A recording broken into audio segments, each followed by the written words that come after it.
if you're able to take risks and be creative and do new things, and then share them openly, so that other communities and other cities can listen and learn and apply, then in a way you can change the world. And here we had this laboratory. Hey Justin, you know that game SimCity, how you build the buildings and the cities and you watch the little people run around in them and interact with them? Yeah, but I don't think I ever played it. Yeah, I haven't either, but doesn't that remind you of Dave Gould's adventure in Las Vegas? Yeah, except the stakes were a little higher. Yeah, they couldn't be higher, actually.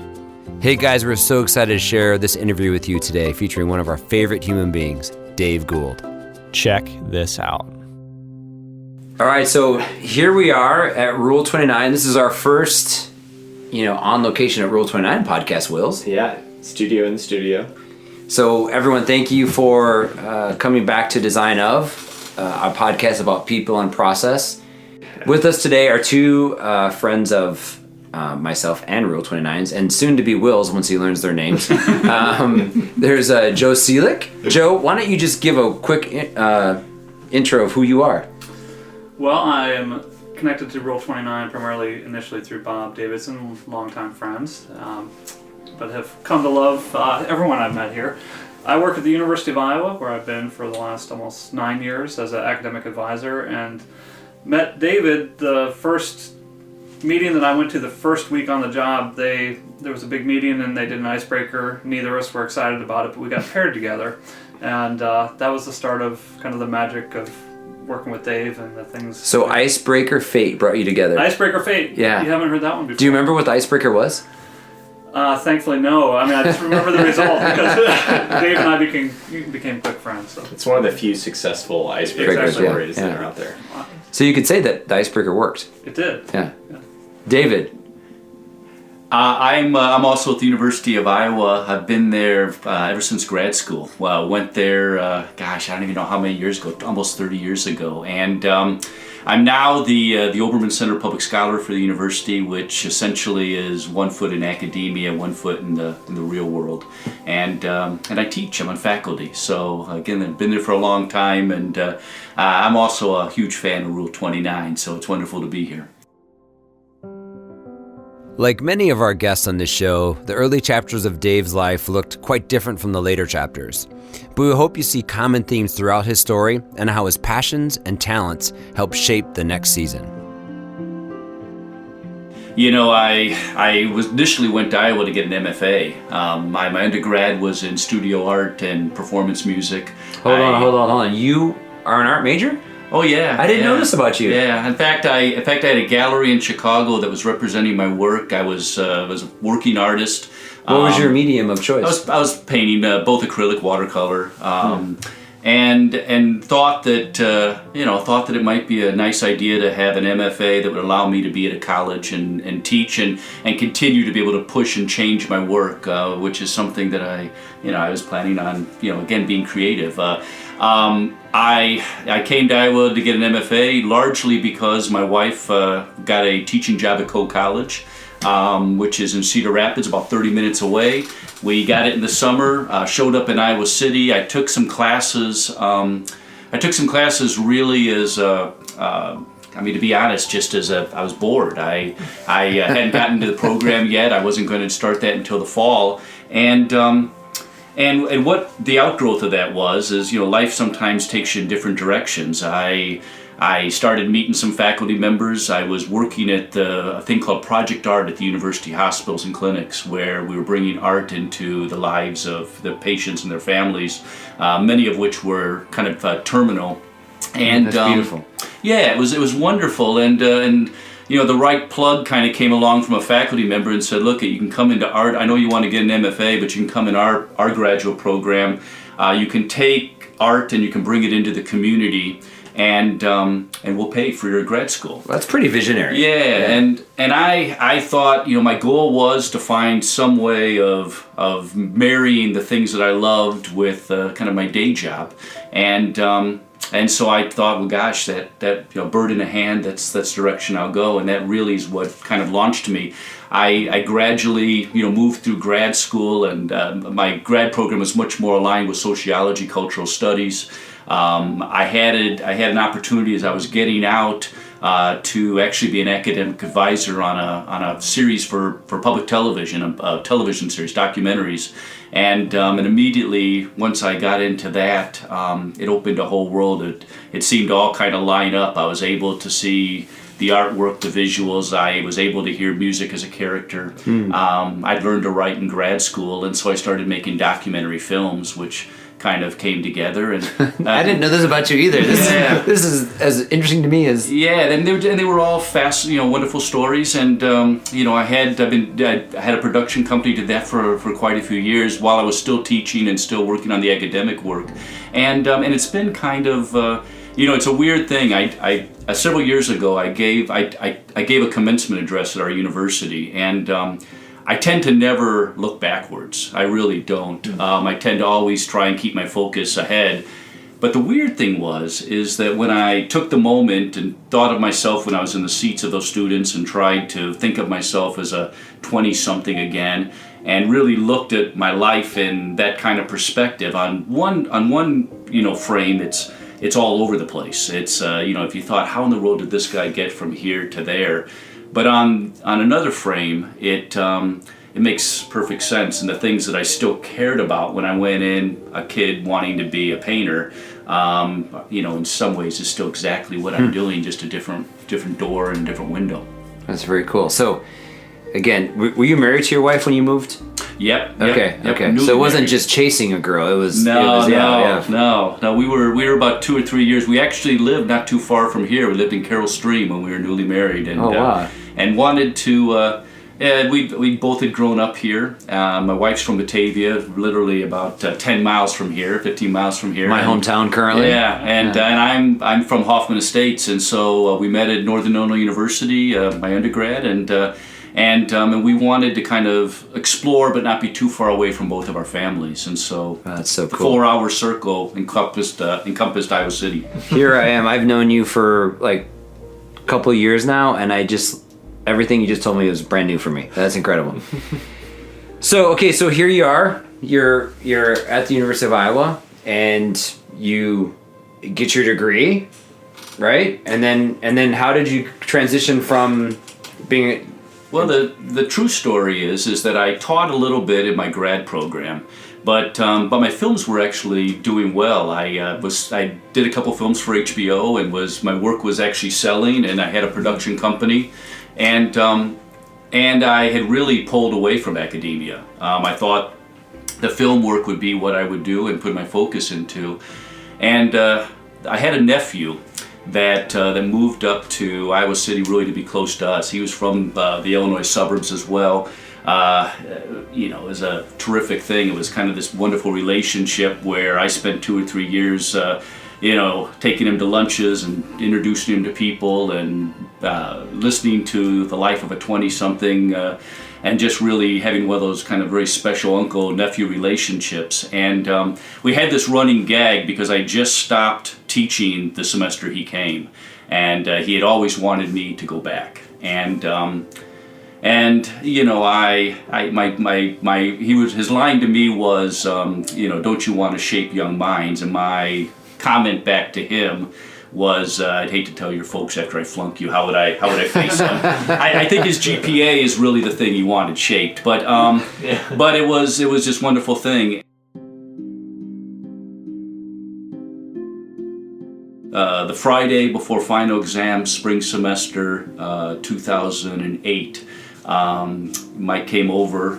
He shared with me he wasn't feeling well. He was having trouble keeping food down. Actually, came over to speak to my wife, and because your wife's in the medical profession? Yeah, my wife's a nurse, okay. And so he really came to see me, but he really was waiting to see her, and she wasn't home, and he that weekend had gone home to kind of spend some time with his family, and I called him on Saturday. He had a temperature, was in bed. On Monday, the next call I got, he was in the emergency room. They thought he had an appendicitis attack. long story short, he had colon rectal cancer. And, of course, our lives changed pretty dramatically. He was gone by August. And in the driveway of my sister-in-law's house, the day we buried him, crazy scene, a van full of all the floral arrangements were out, and my sister-in-law understandably was grief-stricken, and she didn't want any of them in her home, and she was just forcing them on everyone, take this with you, this kind of stuff. And I'd had too much, and I remember pulling my phone out, and I started walking up the street, and I was calling myself. I really didn't want to talk to anybody, but I didn't want anyone to talk to me either. And I called home my own answering machine, which I'd called probably an hour before, and there was a message there for me, and it was from a guy named Ken Mobley in what was called the Leisure Studies program, teaching a class that he offered for me to come back at the university. And his line was that you're not going to get paid very much, you can make a big difference. And the timing, the kind of the window of opportunity just seemed too ironic. And I remember I called him back and left him a message and said, I didn't even talk to my wife, I didn't even know how much the job would pay or when the class was, but I said I would teach, and that put my foot back into academia. It's a story that I tell before every class I teach, because the reality is that the reason that I'm there in large part is because of him and his memory, his the opportunity to make a difference is certainly what drives me.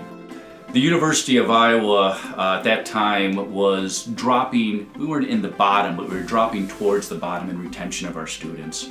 The associate dean took me to coffee. It was actually about this time of year, and she challenged me to see what I might be able to come up with to help with that. I mean, we didn't really know why, but for reasons not just after their freshman year, but even after their sophomore years, after even their junior years, they were just choosing not to come back.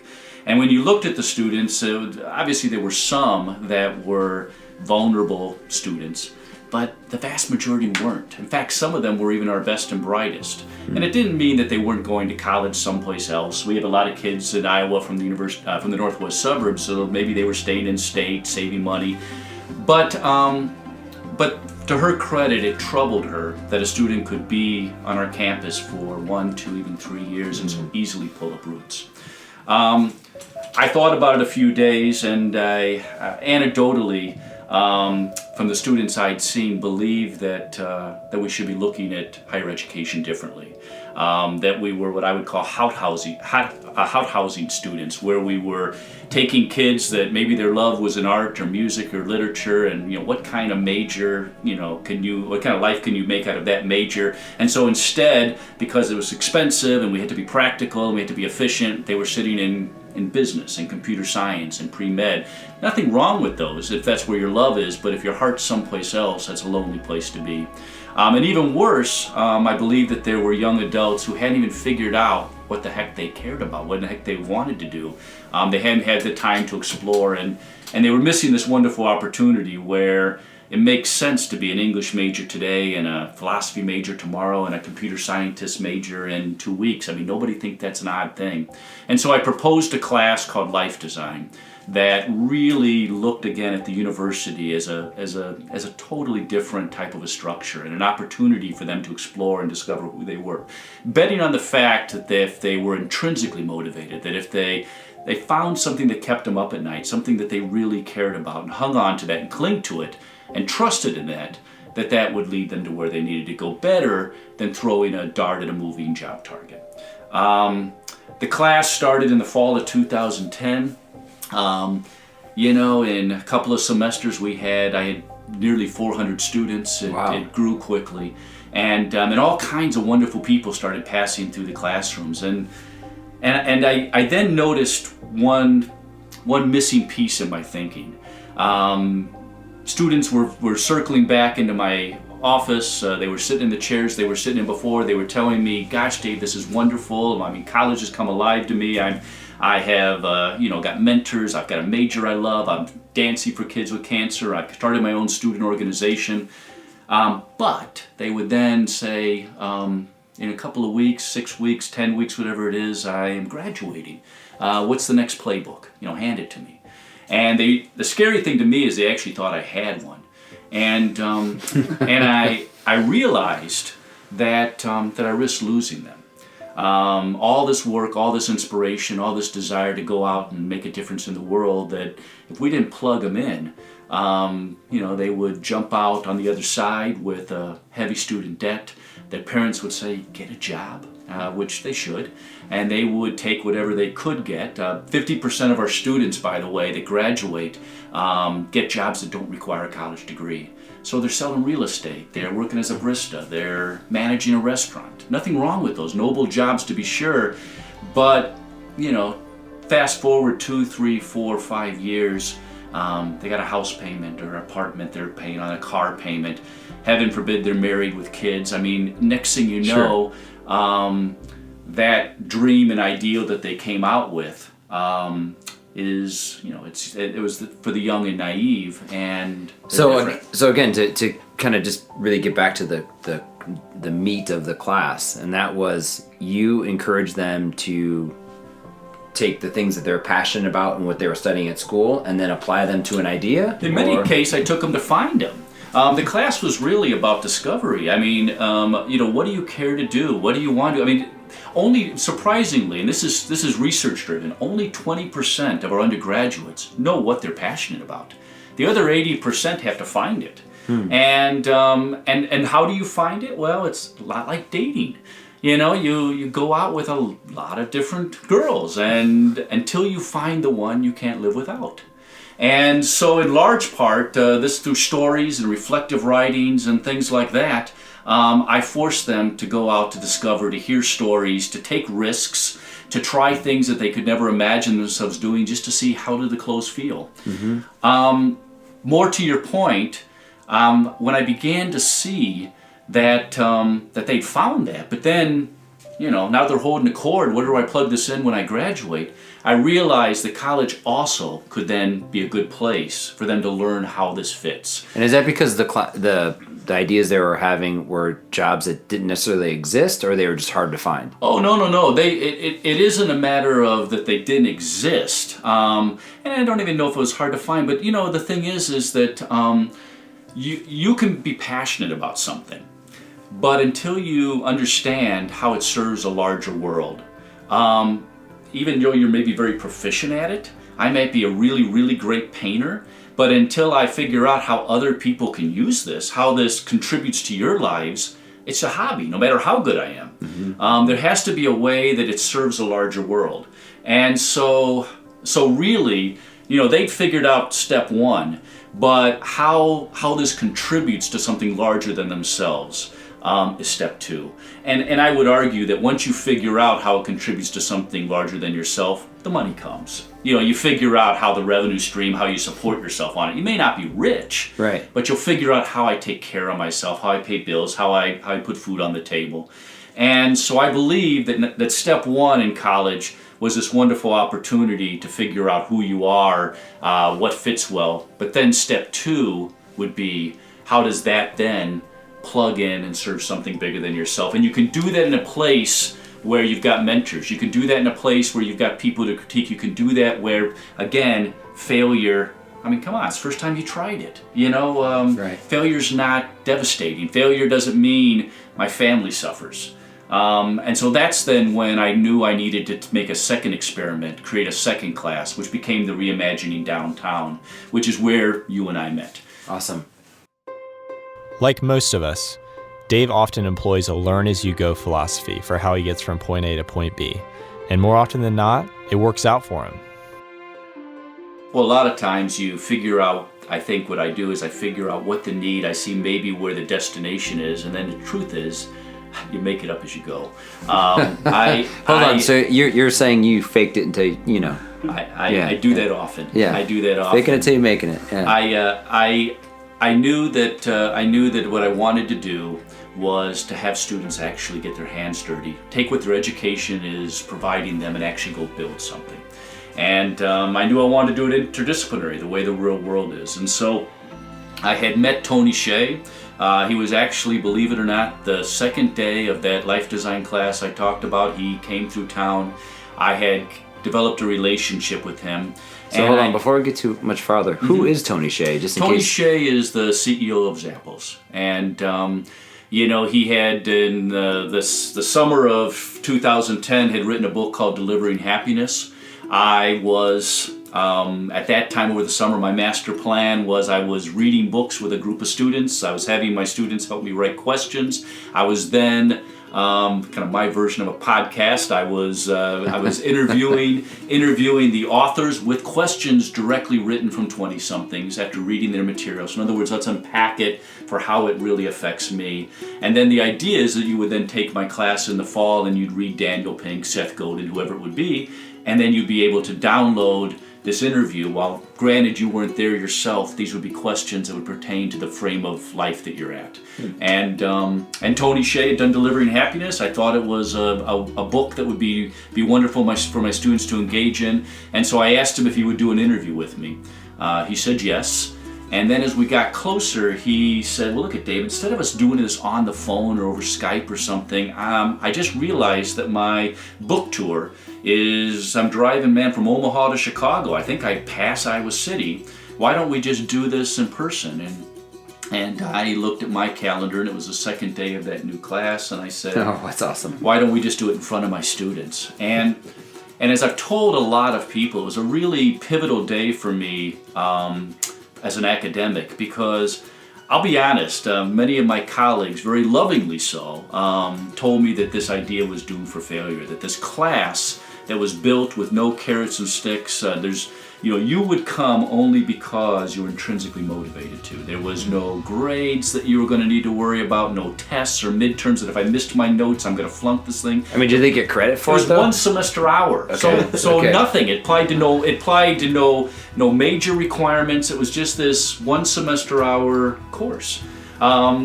And the class was so large, I wouldn't even take attendance. So you being there was largely because you felt there was something valuable taking place there. That's really the way I designed it. And I knew, they told me, Dave, that learning for learning's sake is third or fourth on their priority list. Wow. And, there's all kinds of things. They're jumping through hoops to get the degree, to get the job. These sideline water stations is not important. And I was okay with that from my own perspective. If I ended up and there were only, out of 150 students, there were only 10 that felt sorry for me at the end of the day, at the time the class was over, I could live with that. It was just the experiment didn't work. But you can imagine doing that in front of someone who I didn't know, who was a guest, who I had pitched the idea that this was a class that he'd be interested in. How many students did you have enrolled? I had 150. Okay. 150, a full room, and again, to tell you, Tony not only showed up, not only did the students counter and show up as well. Not only was it an engaging, wonderful conversation, but Tony, in a very quiet, he's a quiet man. He, in a very kind of offhanded, quiet kind of way, he said to the class, he goes, look, I'm in town for a little while. If somebody wants to show me around or continue the conversation, I'm here. And 150 students picked up their backpacks and followed him out of the room. That's awesome. Down the campus, through town to a gravel parking lot where his bus was parked, and stood there for 2 hours and chatted with him and took pictures and toured his van and all that stuff. I mean, it was just wow, that's so cool. It was really a magical moment, and I stood on the outside and watched, and I realized that what my colleagues assumed was lack of interest, was really that what my students wanted was to be inspired. And so I kept that as kind of my compass, that what makes the classroom come alive is things that are inspiring, things that you can get excited about. And if you do that, that's really what they're looking for. And so By the way, I think, Will, do you want to take this class? Because I do. Yeah, absolutely. Yeah. They do it distance. Yeah. I actually do have it online. I do have it online. So what happened next? So fast forward to where we were at with the Reimagining Downtown class. I'd kept a relationship with Tony. I had gone out to see Zappos for myself. I had developed a friendship with him, and at that time, Tony was moving Zappos into downtown Las Vegas. He had sold it to Amazon. He had taken his personal money to the tune of about $350 million, and he had purchased 19 blocks, 60 acres of downtown Las Vegas in what I consider to be one of the most interesting social experiments. His subject heading to me was, in one of the emails, is, what if you could play SimCity for real? Wow. And the idea is that that we would curate this community, and an emphasis on community. That the investments that would be made, $50 million into tech, $50 million into small business, $50 million into arts and education, $200 million went into the real estate. That while return on investment would be important, you have to have a business plan. You got to make money. Businesses are about that. But what we would ask is a whole second layer. And the second layer would be return on community. And so it wasn't enough that you had a business that would be profitable. Yeah, that's where it starts. But you also had to prove and show to us how you would contribute to, again, something larger than yourself. And that to me was fascinating. And so I went out with my wife and visited with him about it. That's incredible. Help us understand what that area, that city, why was he investing so much money? Was it thriving or? Oh, it was actually arguably downtown Las Vegas. So when people think, your listeners, when they think of Las Vegas, if you haven't really visited there, you might be thinking the images that you see in the movies or on TV, Caesar's Palace, Bellagio. That's the Strip. And that actually is not Las Vegas. That's unincorporated. Downtown Las Vegas is where maybe the dealers live, and the cocktail waitresses, and the more blue collar people that actually drive up and work in the Strip, the valet parkers. Now what happened is in the recession, arguably it's a one-trick pony town, and it was arguably one of the, if not the worst hit cities during the recession. Wow. And so subsequently, downtown Las Vegas was devastated. It was abandoned buildings, and what also interested me is if you take and think of a petri dish of all the social ills that our cities are going through. I love Las Vegas, so I say this with love, but it was all concentrated right there. Arguably the worst educational system in the country. Sex trafficking, prostitution, all of this stuff, unemployment, all of this stuff happening in this downtown area. So it was destitute. And so in some respects, that's why, $200 million, you go into downtown Las Vegas, that buys you 19 blocks, 60 acres. Right. And again, the crazy thing is it's right downtown. It's right there. Wow. To fully understand how big the challenges were that downtown Las Vegas faced, listen to the words of some of the city's politicians. In the 50s, the downtown area was a much more settled place, a lot of residential. Sometime back, perhaps in the 60s or 70s, it became an area of high transiency, and the old-timers moved out of there. The old businesses also moved out of there. What was left was this poor little sad downtown, and nothing was happening. We had some struggling hotels, and when you have a sad little forgotten place, you're a magnet for homeless, you're a magnet for crime. We really suffered significantly during the recession. We led the list in foreclosures, unemployment. We had never been behind Detroit. And why Las Vegas? It's where Zappos was. So Zappos was he had moved, the company was founded, Zappos, in California. Mm-hmm. He had moved it to Las Vegas, and actually it was in Henderson, before the corporate headquarters. It was in Henderson, and he had moved it there because because largely, it's a 24/7 town. Right. He's got a call center, and he was able to. It's a service-oriented town, and of course, Zappos built their culture around customer service, and so he saw those as really tangible things that would plug into what he was trying to do with Zappos. They had outgrown their space in Henderson, so the timing was right. They'd sold it, so he had the money to be able to do it, and as a real, to me, very poetic gesture. He leased City Hall, and so City Hall, which the city government had moved into a new place, so there it is, right downtown, the former City Hall, and he made that the new Zappos headquarters. Wow. And so here he had that, and then he spread his money and everything around it was the plan. And so what I did was I went and saw that for myself. It was really, at that time, it was a bunch of abandoned buildings, and I looked at drawings on his condo wall and tried to look out the window and imagine what these desolate, abandoned lots would look like with the visions that we were beginning to formulate. And I said to him, we went to lunch, and I said that this is wonderful. And he goes, "What would you like to do?" And I said, "I'd like to engage my students in some way." And by the time the lunch was over, Tony had pledged money and housing to engage my students to actually build something as part of his initiative.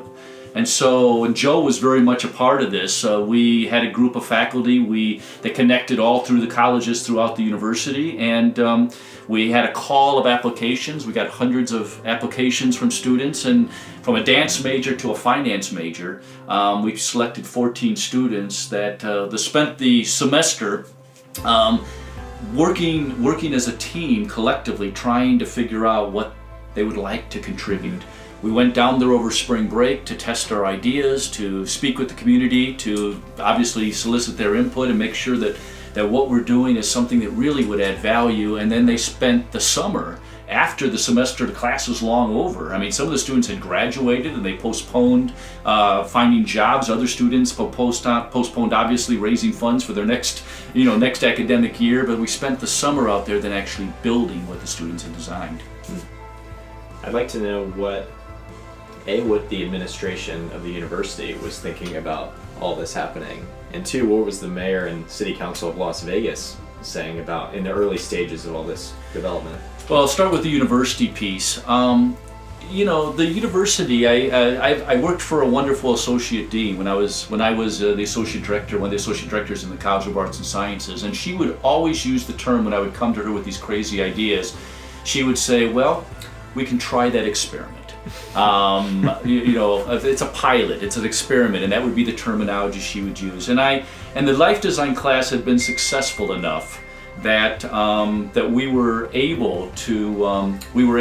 was able to lobby that and use that as leverage for her to allow me to try. Because really, when you think about it, not only was I probably half crazy and risky, but the university, my gosh, what we're going to do, we're going to bring a bunch of 20-somethings for a week of spring break in Las Vegas, and then we're going to let them loose in the summer in Las Vegas, in downtown Las Vegas, and I subconsciously was aware of that, and my students were too.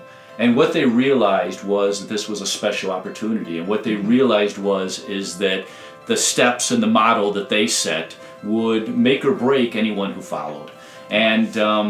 And I think that because it turned out positively, it became a wonderful PR tool for the university, a wonderful opportunity to do it. So that's the answer to your question about Las Vegas. Las Vegas is like a city I've never seen. Their mayor, their city council people, the whole way they do things. It's in one respect, it's absolutely wonderful because it's got this maverick spirit that anything can happen. They're all gamblers, right, both literally and figuratively. They're all gamblers. And so this notion of startups and trying new things, they have a long history of it. They have a high tolerance for it. So the notion of people doing this thing is just, quite honestly, it's just like, yeah, okay, man, they've been there before. They've seen this. Tony is not the first guy to come in and bring lots of money and start to change the look and the landscape of Las Vegas. And the flip side too is that because they were in such need and because there were so many problems, that when you got somebody who comes in and is helping you revitalize the community with his own personal money, as a politician, that's wonderful. Oh, of course. That's wonderful. Mm-hmm. It's funny because I remember my senior year, I'm not like the guys who had, their entire 5-year plan laid out, but I walk into career services and I'm like, guys, I'm graduating in 2.5 months. Here's the things. I like photography, I like design, I like writing, I like storytelling, like movies. What do I do? And she like flips through my portfolio and like of work that I've done, and she just closes it, looks across the counter at me. Have you heard of Enterprise Rent-A-Car? No. And I was like, come on. That's a true story. Yeah. And I was like, where are the storytelling and the photography? She Take pictures of looked the cars, or no. I mean, she was just like, they have a great entry-level management program No. you should think about. And I just like, this Wow. conversation's over. And Wow. so, luckily you stood knew up. Bob, who had all those same Yeah. interests, right? Yeah. Wow. I mean, I know that struggle so well. That's Yeah. why we were really excited to talk to you guys. What were the results, impact process of that class working with the downtown project? Well, I would say that was, from my perspective, it was the hardest class I've ever taught and the most meaningful class I've ever taught. I've never had a group of students up until this semester, which we did another experiment very similar, but I've never had a group of students up to that point that had actually cried as a class because they cared so much and they were frustrated trying to get to where they wanted to go. They cared so much about their destination. When I found out that my students were meeting on their own every Saturday at a kind of a open workspace to brainstorm ideas together, and had set up their own times outside the classroom to do that, you can imagine as a teacher what that meant to me. Our classes, we had an hour and a half or so that was allotted to us, kind of your traditional start and finish time. Our classes would often go for several hours afterwards, just because nobody would leave and the conversations would continue. And they built a bond amongst themselves. If you look at where those students are, it's amazing how, really what was more important is how that became a trajectory for their lives more than actually, what they tangibly built. Sure. But yeah, you look at where those students have gone, what their lives are just now starting to really unfold. And I believe that there's a thing called momentum. I believe there's a thing called belief. When you start to see things be able to be unpacked, and you believe that things can happen, you know that you can get up from failure. You know that you can find solutions to things that seem like big obstacles. While there'll be new obstacles and new walls to get around, you tackle them. You tackle them with the faith you can do it, and I think that has projected these students.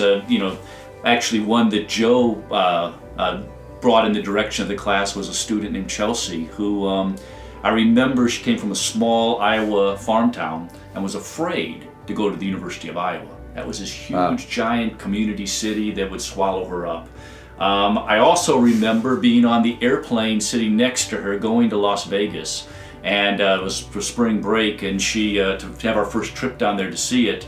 And she had a text, and I remember her taking her phone, and I kind of looked over. I was actually looking out the window, but I think she thought I was looking at her phone, and she kind of pulled it away just naturally, and I wasn't quite sure, and then I think she felt bad, and she showed it to me.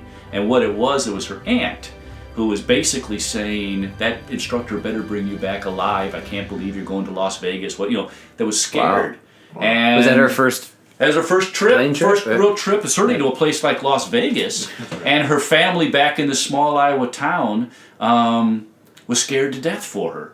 And I remember having that settle into me about, my gosh, this is for some of these, this is huge. Right. And not only did she stay beyond the project and live in Las Vegas and actually do a startup of her own, but now she's in Uganda. And she's working on the Peace Corps, which of course was again another That's deep incredible. breath by her family. But they have gotten used to the risks she's taking and the ability for her to succeed in these new environments. And equally important, if not more important, so is she. Well, what's beautiful, I would argue that you were a part of her journey discovering how she was made, and that she's arguably living life more to the fullest because she was given the opportunity to see the world differently. and to get out of her normal, which is incredibly exciting. I don't know if I told you this, but and you, I don't know if you remember, but you had Bob and I sit in on the initial presentations of the ideas that your students came up with, and I can tell you that I was on cloud 9 the rest of the week. And to be really transparent, is for 2 reasons. One, I was incredibly inspired by what you guys are doing, and on the other hand, I was incredibly envious, because to have that opportunity in school, that can't be anything but life altering.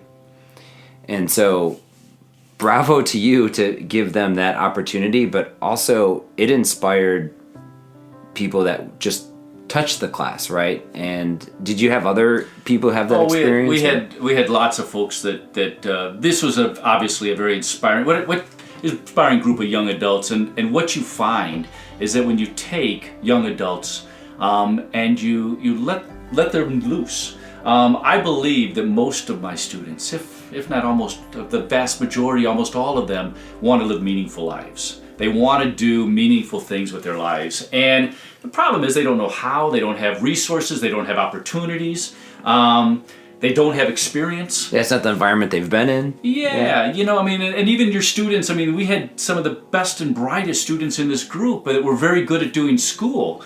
But being good at school is not the same thing as I've got a problem that I don't know how to solve. I don't know what the answer is, and you know what? My teacher doesn't either. You know, I mean, that's the reality. And so no, I think there's something very inspiring about young adults who, what we need from them, I'm talking about the 4 of us sitting here, we need their idealism, we need their energy, we need their belief that, I mean, they don't know that they can't do anything. Right. And that is important for us. On the other hand, the resources, opportunity, experience is what we can lend them. And they inspire us, and hopefully we help them. But I will also say, there were a whole host of people that I think were impacted by these young adults, from the people that came in and out of the rooms like you and Bob to the people in Las Vegas, the community, what was following them and watching what they were doing. You guys came in as an initial step because we knew that this whole way of how what I would say the cutting edge designers are now viewing the profession, how design is a part of everything, was an important element for them to learn and thinking through what they were going to build. And then of course, once we got to the stage of having somebody be able to give them objective critiques on what they were going to build and their ideas, I mean, that's why we did the Skype thing from actually probably this building right here. Yeah, I know we did, yeah. All right, so before we move on, can you summarize the results that class had and the impact? And well, the class had I think a tremendous impact on our Iowa City community, on the university community, because of what they did and what others have modeled. What has come from that is an entire major called the Engaged Social Innovation major at the University of Iowa that was really birthed with that group. These are honor students now that's actually a structured major where students are borderless. They can take any class they want. It's kind of like an individualized plan of study, but the difference is you can change them in real time. So the idea being, what I learn when I start a semester, I should be different. I should have different knowledge by the time I get to the end. And by the end of that semester, I now might need to alter my plan, my path a little bit based on what the classes I took. And so in real time, you're able to adjust your plan. And borderless, meaning I can take anything, and I can, if I have the intellectual ability, I can leapfrog prerequisites. So I can target the specific classes I need in an interdisciplinary way. And then my last semester, the entire semester is taken where I'm building something that my education has led to. It could be anywhere, it could be in the state, it can be in the country, anywhere in the world. So that was birthed from this group of students. There's initiatives that are still going on in Las Vegas. The community partner that they worked with now owns his own a place called Grassroots, and he worked closely with the students and is still doing outreach in the schools and the community based on the initiative and inspiration that the students helped with. I mean, he was a wonderful community partner for them, so it was a win-win. And then again, you take a look, I mentioned the student in Uganda, but you take a look at the rest of the group of students, and they are in graduate schools and med schools. One of them skipped his last year of college and went straight into an MFA program at the Art Institute. I mean, these students are exceptional, and their lives are launching as well. I think one of the biggest challenges when you encounter a series of, challenges is to know where to start. And we have seen this situation with a number of people we've spoken to. I think what's beautiful about this project and what Dave is helping lead is that he's creating this canvas and this opportunity for students to make decisions and be a part of the solution. The final project that they came up with is they saw a need for education and nutrition. Arguably, there's a lot of things. I mentioned the petri dish of problems, but arguably Las Vegas is one of the worst nutritional places, especially when it comes to children. And right on the corner in downtown Las Vegas is a place called, what's the name of it, Joe? Heart Attack Grill. Heart Attack Grill. You eat for free if you're over 300 pounds. Come on. Wow. Yeah, you eat. So if you're over 300 pounds. I mean, it is the exact mockery of good health. You come in, they put you in a smock. They cook your food in lard. If you don't, your waitresses are dressed in nursing outfits. If you don't finish your food, you're paddled. People have actually died because you eat for free, as Joe said. And some people actually have had, it's been in the news, have had heart attacks at Heart Attack Grill eating the food. And actually physically, there's been a few cases of people dying. And so that is in your downtown, okay? That's your downtown. So what the students concluded was that they weren't going to go from Heart Attack Grill to grab a handful of carrots. They needed an intermediary step. And so with Shane Stewart, who was their community partner, they started an initiative called Sugarcoat. And the idea is that they would create parfaits, sorbets, that taste wonderful. And they would incorporate kale and honey, and they would go into schools. They would demonstrate how this was done. So you're putting all this stuff in a blender and it turns green and all this. But when you taste it, it's wonderful, and it's this kind of this intermediary step about how you can eat healthy and it can taste good. We both have a ton of respect for people that give themselves completely to the work that they do. And Dave is a perfect embodiment of giving himself to his work completely. The man left his family back in Iowa to spend time with his students in the community in Las Vegas. Yeah, he is just impressive. Well, I spent most of that summer with my students in Las Vegas and was flying in and out back and forth from my home in Iowa, just so I could be there to monitor their experience, to make sure it was successful, and to see. I was there to see the last student who left Las Vegas fly off, and as that was wrapping up, the opportunity to plug into the project myself, to actually take some of these ideas and see how I might, and to be quite honest, I didn't even know what that meant. When we chatted at the restaurant and I told you I was going to actually leave my position as the associate director and join the downtown project, what that meant was a wide open canvas. And but you know what? One of my favorite things that you said in that conversation, I'm paraphrasing, is you were kind of telling us the idea, and you had said to us, "Hey, what do you guys think?" And inside, I was like, fireworks of excitement were going off. But right around that, before I said anything, you had said something along the lines of, I know what my next few years looks like where I'm at now. And then you had said, I have no idea what the future is on this. Yeah, it's actually, I can't take credit for it. It's a little writing anecdote that John Irving told me. And John Irving told me that when he writes, and any good writer, and you have a character at a crossroads, and one path will lead your character in the story to the predictable. boy meets girl. I don't know when, I don't know how, but eventually they're going to get together and they're going to get married, and I can see it. I can't tell you exactly how the spot's going to happen, but I know where this is going. And the other path leads you into a dark forest where anything is possible. You always take your character into the dark forest, and it's where magic can happen. It's where you also could be eaten alive. And I was at a position in my life. My kids were grown. My wife was supportive. That I thought the dark forest is where I needed to go. And that's what I did. I wasn't crazy enough to have my wife quit her job. She stayed at the University Hospital Clinic. She'd been there 25 plus years. But what I did do is I got a little small one-bedroom apartment. And I pretty much what I had when I started heading college. And I flew in and out of Las Vegas and tried to see how I could contribute to that vision that I spoke about. The ideal of building a community where community matters. An ideal that you think through not only what businesses will be profitable, but how each of those people, like fingers on a hand, contribute to the larger good of the lives of the people who live there.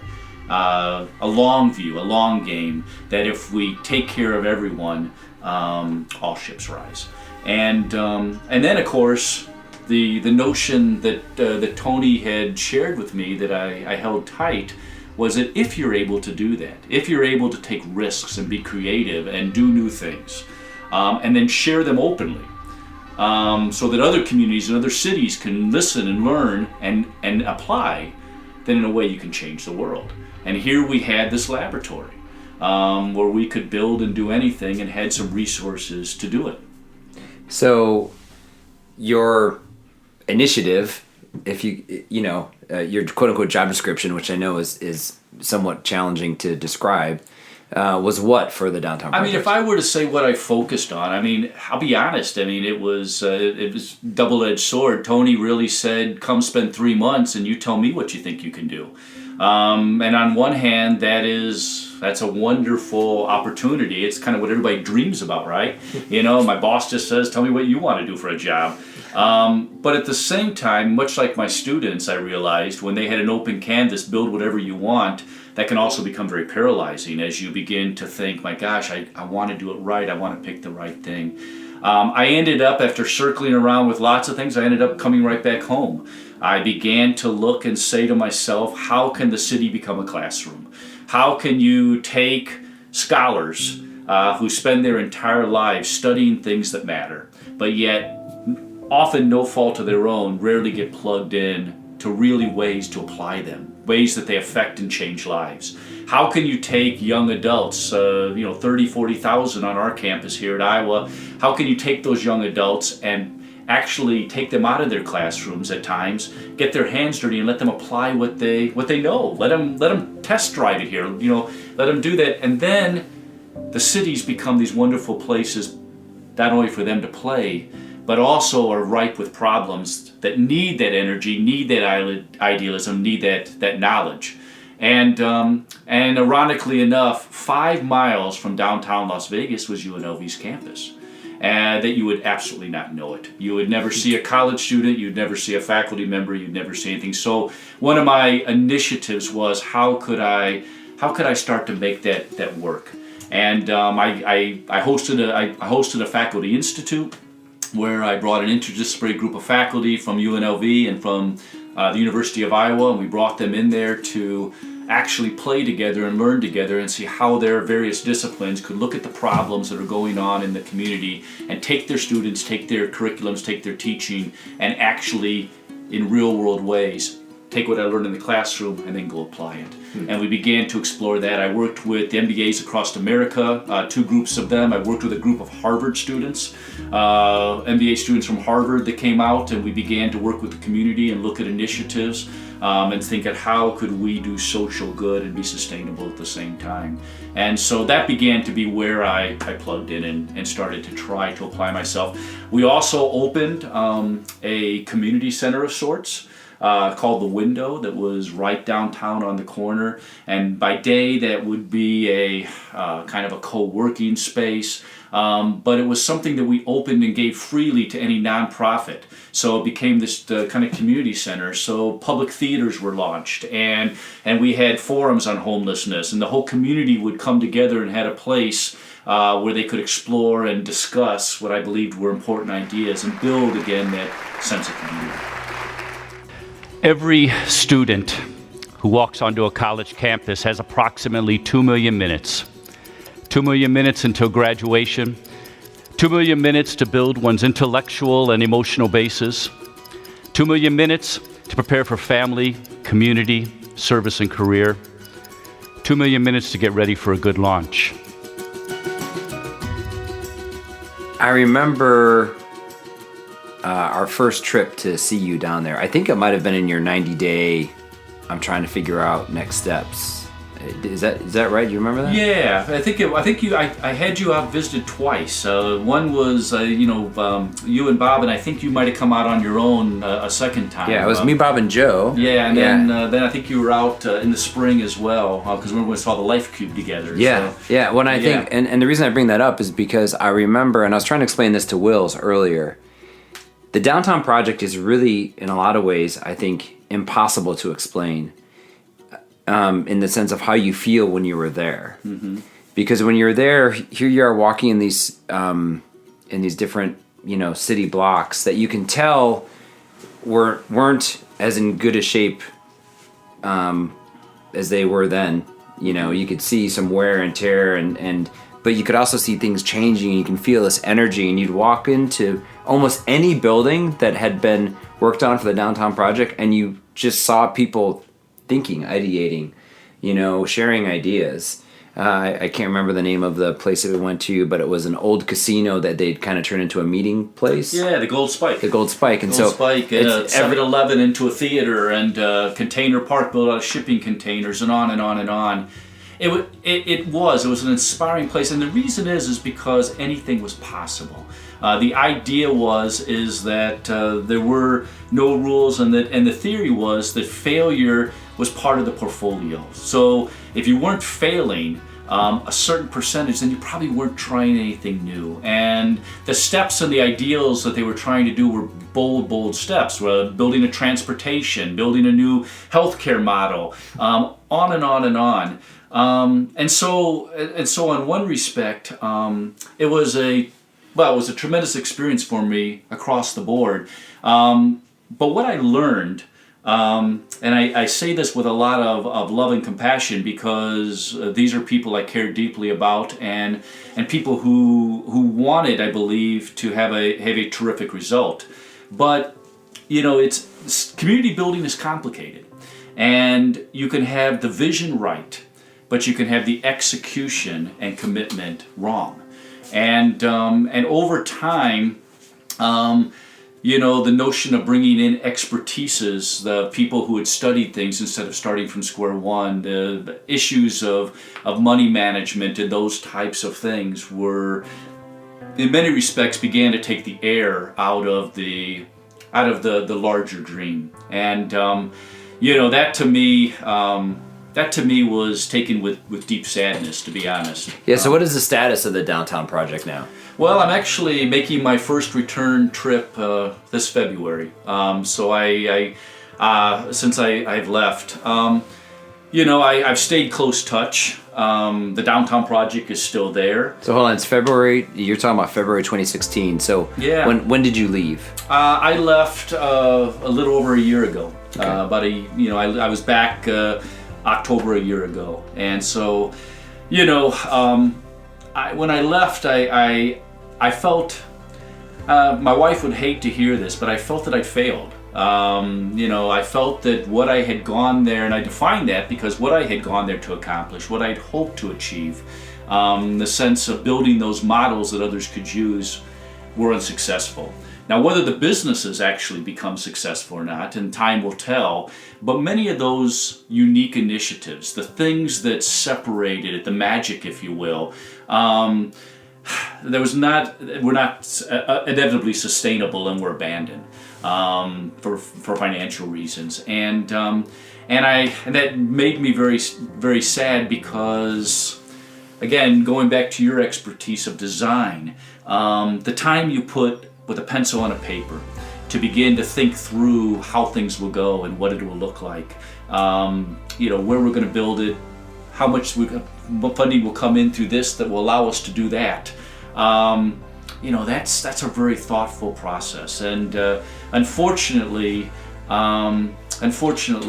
that kind of forethought wasn't invested, and if it was too late for many of the enterprises. So, I know you had just said that you felt that you had failed, but did any good come out of that, do you think? Oh, I think I think from any experience good comes from. If you asked me also, do I regret? I left my job. I spent 14 months commuting between my family. I slept in a little one-room facility all by myself, for a while. Not a community. It took me a while to find one, to obviously invest myself into it. Do I regret that? I'd say no. I learned so much.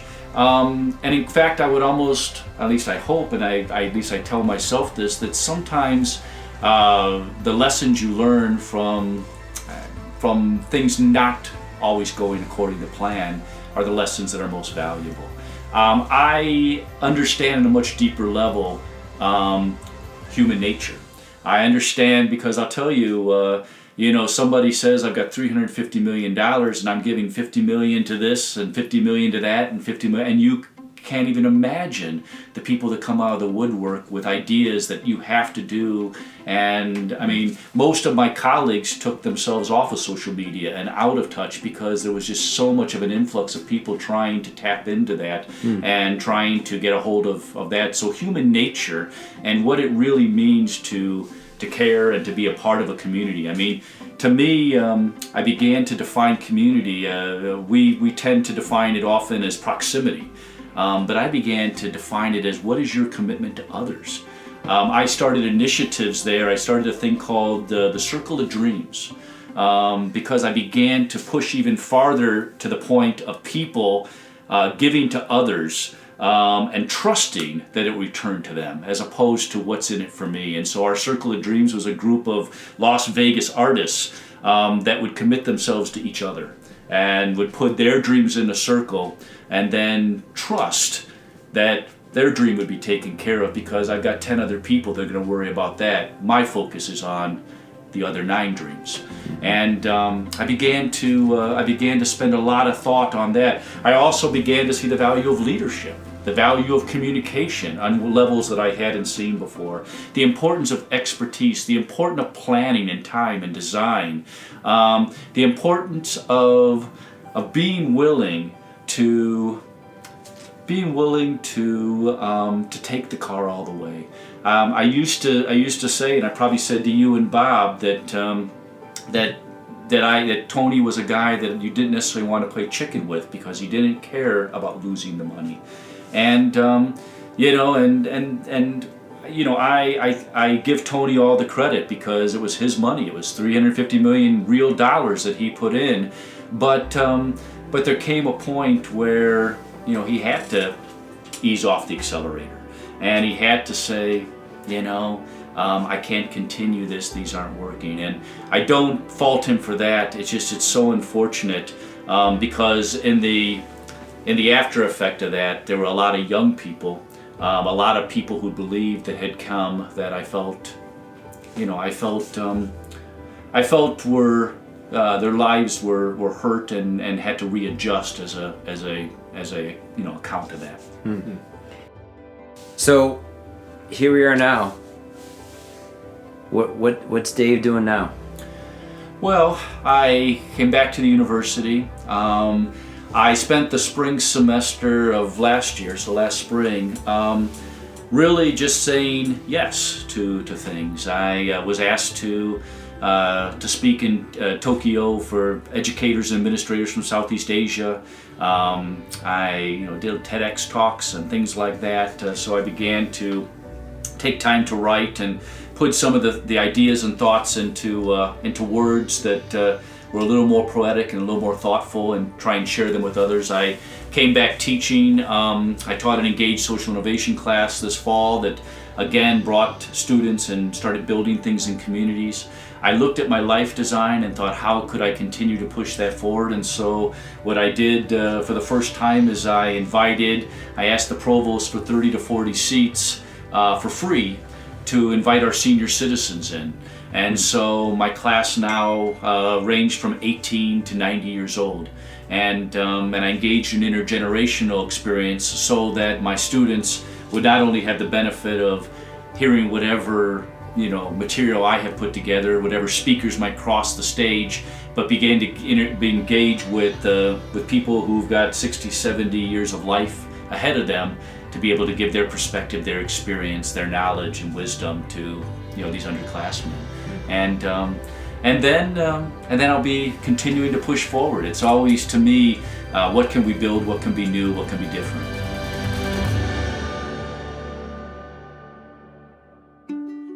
On Dave's email signature, he has this quote: "Don't ask yourself what the world needs. Ask yourself what makes you come alive, and go do that. Because what the world needs is people who have come alive." Wills, I can't better define Dave Gould than that right there. Justin, I couldn't agree more. And to our audience, thank you so much for being a part of this conversation with Dave. We hope you are inspired to explore the next step of your big idea that makes you really come alive. And we'd like to thank Inkdot.com for being the sponsor for this episode. Inkdot provides a better way to print. They enable you to print your favorite memories from your phone, computer, or Instagram. Check them out at Inkdot.com. And don't forget to follow us online at designofpodcast.com and on Twitter at designofpodcast. And as always, Wills, I want to give a special thanks to Steve Wick, our audio engineer. Steve is like that perfect apple you give to your favorite teacher. No, Justin. He's like scoring big at the craps table in Las Vegas. Oh, that's good. Everyone, thank you so much for listening. Make sure you're tuning in for our coming episodes. We have a really, really incredible lineup for the rest of season 2. We'll see you then.